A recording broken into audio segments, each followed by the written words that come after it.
పెట్టుబడి పెడతాను ఇన్ని వేల కోట్ల రూపాయలు అనగానే అది మనం ఇక్కడ లెక్క రాసుకుని 10,000 కోట్లు వచ్చేస్తున్నాయి, 50,000 కోట్లు వచ్చేస్తున్నాయి, 1,00,000 కోట్లు వచ్చేస్తున్నాయి, 2,00,000 కోట్లు వచ్చేస్తున్నాయి. ఇది ఇంతకుముందు కూడా అట్లాగే చెప్పాం. 20 లక్షల కోట్లు అని చెప్పినటువంటి వాటిది ఆ తర్వాత రన్నింగ్లోకి వచ్చింది 35,000 కోట్లు. వీళ్ళు ఒక 14 లక్షల కోట్లు అని చెప్పింది, ఆ తర్వాత రన్నింగ్లోకి వచ్చింది 85,000 కోట్లు. ఇంకోటి, ఆ పెట్టుబడి పెట్టడం అంటే మన చేతికి ఏం సూట్ కేసులు తెచ్చేవారు. వాడి సామాన్లు ఆడు కొనుక్కుంటాడు, వాడి బిల్డింగ్ ఆడు కొనుక్కుంటాడు, వాడి ఆఫీస్ ఆడు పెట్టుకుంటాడు. దాంతో కాదు, ప్రజలకి కావాల్సింది ఉపాధి అవకాశాలు ఏ మేరకు, ఉద్యోగ అవకాశాలు ఏ మేరకు. హైదరాబాద్లో పెట్టినటువంటి పెట్టుబడుల ఇంపాక్ట్తో అక్కడ ఉపాధి అవకాశాలు ఎక్కువగా వచ్చాయి.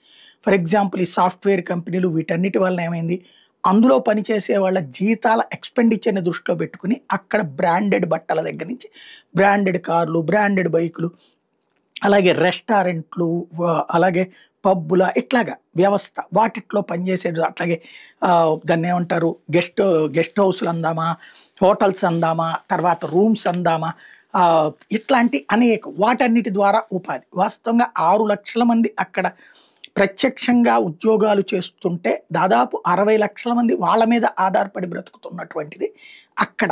ఇక్కడ అట్లాంటి పరిస్థితి కావాలి.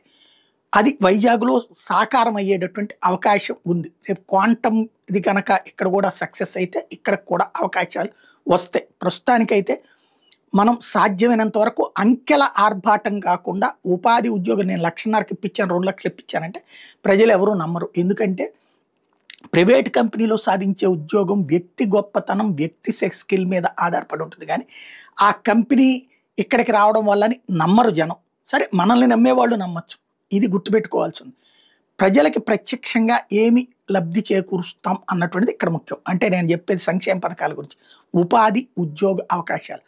అది పర్ఫెక్ట్గా జరగగలిగితే, వెరీ సింపుల్, ఈజీగా అర్థమయ్యే భాషలో చెప్పాలంటే, హైదరాబాద్లో అయితేనే ఉద్యోగం చేస్తాం, లేకపోతే హైదరాబాద్ అబ్బాయినే పెళ్లి చేసుకుంటాం, ముంబై, బెంగళూరు ఇట్లాగా ప్రధాన నగరాల అబ్బాయిలనే పెళ్లి చేసుకుంటాం, ఆ ప్రధాన నగరాల్లో ఉద్యోగాలు అయితేనే చేస్తాం అనే స్టేజ్ నుంచి ఆంధ్రప్రదేశ్లో అమరావతిలో అయితే ఉద్యోగం చేస్తాం, అమరావతి అబ్బాయిని చేసుకుంటాం, విశాఖ అబ్బాయిని అయితే చేసుకుంటాం, విశాఖ అయితే ఉద్యోగం వస్తే వస్తాను అన్నటువంటి రూట్కి మన జనంలో ఒక ఫ్లో రావాలా, రప్పించాలి. అలా రప్పించగలిగినటువంటి నైపుణ్యం అయితే ఉంది లోకేష్కి, బాబు గారికి. మరి ఏమాత్రం సక్సెస్ చేస్తారో చూడాలి.